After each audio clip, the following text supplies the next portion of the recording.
What's up, everybody? Let's pretend, just for a moment, that I actually played the newest Tomb Raider. What would it be that I saw from Lara Croft? What did I see from this new Tomb Raider game? And what has actually impressed me? Let's start. I went in with low expectations. Not because I dislike Tomb Raider. It's quite the opposite. I grew up with this series, and Lara Croft is one of those characters who almost doesn't feel like she belongs to just one era of gaming. She has been different things to different people. She was the polygon icon of the 90s. She was an acrobatic adventurer of the Legend era and also a young survivor for the reboot trilogy. And now, with Tomb Raider Legacy of Atlantis, it feels like the developers are trying to bring all of that together. And this is also like the thing. Legacy of Atlantis is not a copy of the first Tomb Raider. It's not a copy of Anniversary. It is not a remake, like in the sense that how most people use it, right? Think about Resident Evil 2 remake. No, it's not like Resident Evil 2 remake. It is really like a new original piece of game. I mean, there's familiar ideas. There are like echoes of this old story that we have played. There are the key moments that old fans will recognize, but it isn't a copy. Instead, it kind of feels like the game is asking this difficult question that has been repeated over the last couple of months a lot of times. What would Tomb Raider look like today if you took the spirit of the original? I mean, like the cinematic energy of the modern era, the style and confidence of the classic Lara, and also the emotional weight of the Survivor trilogy. And then you just rebuild all of this like from the ground up. It sounds like a very ambitious idea. I mean, this is not the same layout just with updated graphics. This is not a recreation where every lever, every hallway, and every enemy is in the same place. Some things are kept, some things are changed, some things are removed entirely, and I'm not against it. Other things are new and better than before. And I think that is the right decision. Because the original Tomb Raider is iconic, but it's also a game from a completely different time. You can love it, you can respect it, you can admire what it did for 3D action adventure games, but you cannot just copy it exactly and expect it to recreate the same feeling today. I want to emphasize this point, right? Because like the old games were built around limitations. You had tank controls, deliberate jumps, isolated levels, simple switches, and a kind of lonely atmosphere that came partially from design and partially from technology. I think I can speak for every classic fan if I say that this was part of the charm. It was actually great. It was slow because it had to be. It was abstract because it had to be. It was quiet because it had to be. But if you recreated all that too literally, you don't necessarily recreate the emotion. You just recreate the shape. And this is where it strikes. Legacy of Atlantis seems to be much more interested in recreating the emotion. What I mean by that is that feeling of being somewhere ancient, that feeling of looking at the mechanism and actually not immediately knowing how it works.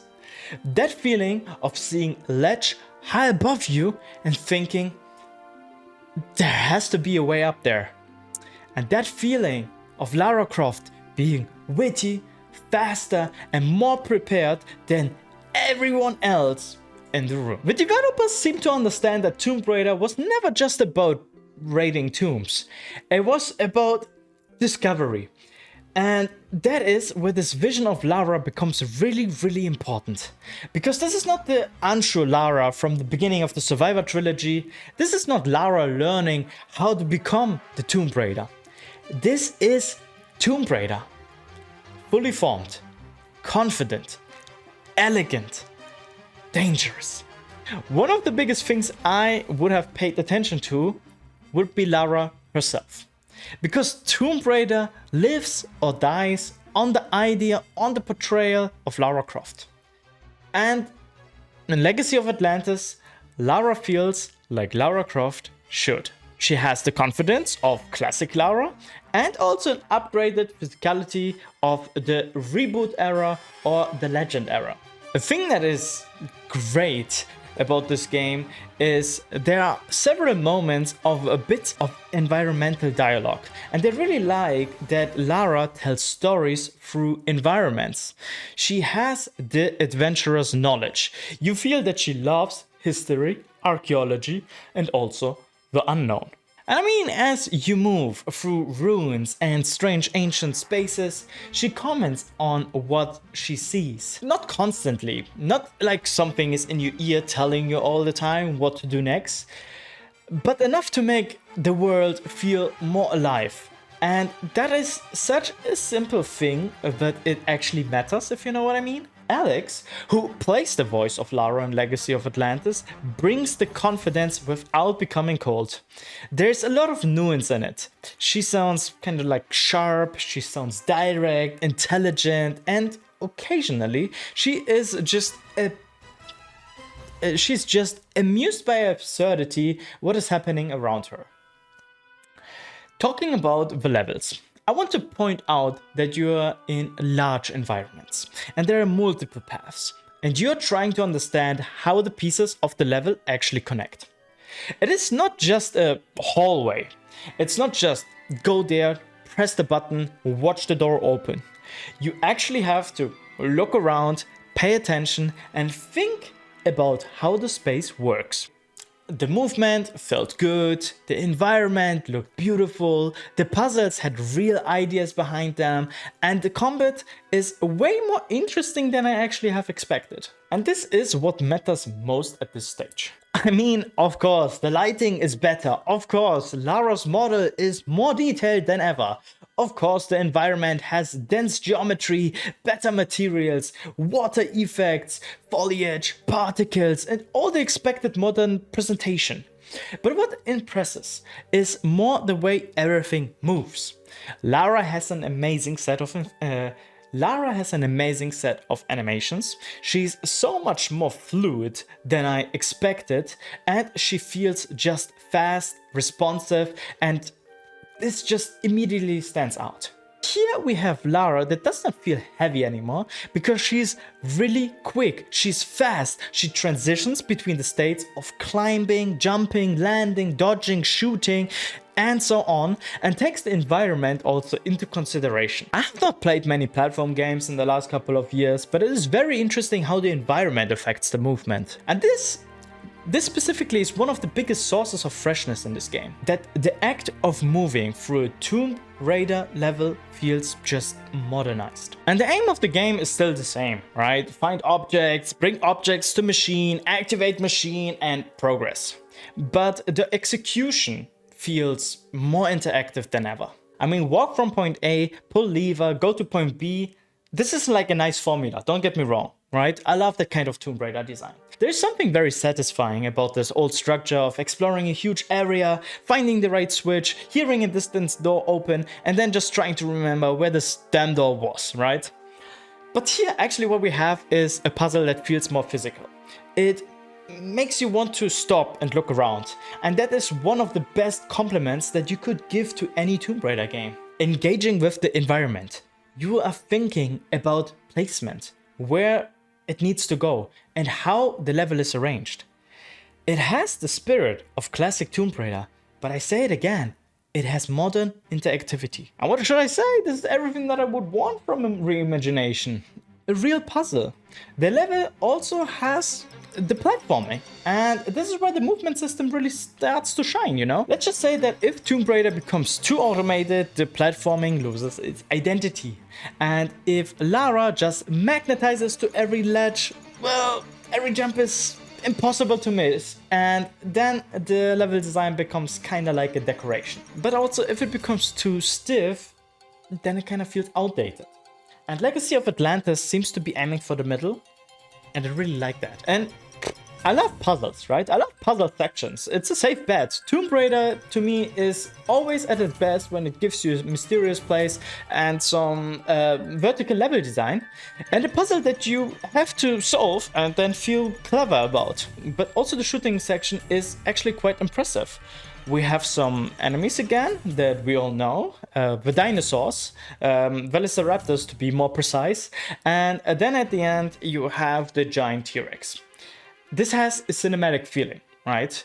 Which might frighten some people because Tomb Raider fans, well, you know how it is like with cinematic before, right? Sometimes that word means kind of like less gameplay, just press button A, button B. It can mean set pieces where you are mostly holding forward or while the game explores around you by itself. It can mean replacing exploration. But in this, the action did not feel like it was replacing Tomb Raider. The dinosaurs were fun to fight, and the AI is actually better than ever. They did not just run in a straight line and wait for you to shoot at them, right? The raptors actually like move aggressively and make also feel dodging very important. And the thing that I also love is that Lara's dual pistols with unlimited ammo are actually back. I think this alone is actually going to make a lot of people happy. But the important thing is that they are actually fun to use. And the shooting is not just like this old combat. It feels built around movement. There's also a mechanic that we kind of know. It's called focus. And I think might be one of the smartest addition to the newer Tomb Raider combat because of this reimagination. And as Lara is performing like all these movement-based actions, a meter fills up, and once that meter is full, you can use focus to perform like acrobatic movements and evasions in slow motion. It adds a dynamic to combat, and it actually encourages you to move. It rewards you for playing like Lara Croft. So I think it was great. But let's go back. Let's actually point an important thing out that seems to be very important about this, that the three big Tomb Raider eras are getting put together. I think fans of every iteration are going to find something here in this game. Classic fans, of course, I already mentioned it, get dual pistols, right? The dinosaurs are back, ancient ruins, big puzzles, great. The sense of mystery and a Lara that actually feels confident, right? I think this is like an important point for many people. Legend fans are getting faster movement, right? You have the stylish action, acrobatics. Just like the charm of Lara Croft is there with this humor and also a cinematic presentation that we already know. And Lara can actually be here witty without losing her edge. And also the Survivor era fans get these grounded animations, the physicality, right? The high production value and also environmental storytelling. And also not the same, but modern combat language. These elements did not feel randomly stitched together. This is actually all on purpose. It is all on purpose to give this game its own identity. And I think that is the only way forward for this franchise also. Because Lara has been reinvented so many times that choosing one version and pretending the others do not matter would actually be a mistake. The character has history, has baggage, right? The fans have history and bring baggage, but Legacy of Atlantis actually seems to treat that as material. And I know that every reboot, remake, sequel, and anniversary project calls itself like a love letter to its fans and everything. Sometimes that means something. Sometimes it just means we put the reference in the background. But let me say it like this. I can see the vision here. I can see what they mean. And I wouldn't be too surprised if there would be like multiple Easter eggs, right? Reminders of the earlier games, the different games. And there are details that clearly exist for people who have been with Tomb Raider for a long time. And also, like, apparently one of them requires you to be very thorough to find it. And I think it's very perfect. Because Tomb Raider should reward curiosity. I would also expect the music to be great. I know that sound is like a small note, but Tomb Raider's atmosphere depends heavily on sound. The old games had long stretches of quiet and then suddenly music appearing, which would come exactly at the right moment. A small cue when you enter a massive space, a mysterious melody when you discover something ancient, a sudden burst of intensity when danger appears, right? And Legacy of Atlantis seems to understand that music should not be a constant noise in the background, right? But react a bit more. But now I want to know what you guys think. You have seen the trailer. You maybe have read some reviews or got like some impressions how the game could be, right? Would you want Tomb Raider to fully embrace this kind of reimagination? Do you want the series to return to more strongly classic Lara, or do you prefer the survivor direction? And how do you feel about a Tomb Raider game that actually mixes all three eras together? Let me know in the comments. And if you enjoyed this video, you know what to do. Like and subscribe. I'm also active on Twitch. Feel free to check out my Twitch channel and talk with me about Tomb Raider. Join our Discord. Thanks for watching. Till next time. Love you.